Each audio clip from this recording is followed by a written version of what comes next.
Kombëtarja shumë shpejt do të ketë një tjetër fole, një stadium të ri nga më të bukurit në Europë.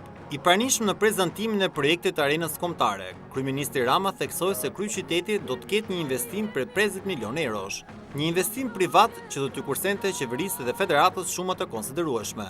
E sigurt është se impakti i stadiumit në jetën ekonomike dhe sociale në Tiranë do të jetë i madh. Është një investim i drejt për drejt në ekonomi.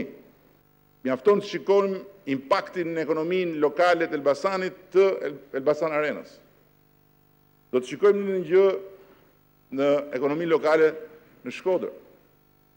Po t'jeni të sigurt që stadiumi i ri, arena kombëtare do të ketë një influencë të rëndësishme në ekonominë e kryeqytetit. As qeveria, as federata për arenën kombëtare nuk do të shpenzojnë as një qindar. Sepse ky do të jetë një partneritet publik-privat. E di që në këtë fazë barbarie kundër çdo gjëje që bëhet për mirë dhe kundër çdo instrumenti që na krijon sistemi, do të dëgjojmë dhe shumë zëra që do thonë gjëra nga më të ndryshme. Por rëndësishme është që do të sjellim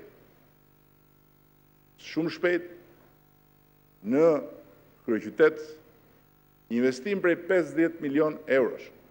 Në fjalimin e tij gjatë prezantimit të projektit të stadiumit Arena Kombëtare, presidenti i Federatës Shqiptare të Futbollit Armand Duka zbuloi sloganin e kombëtares në Euro 2016.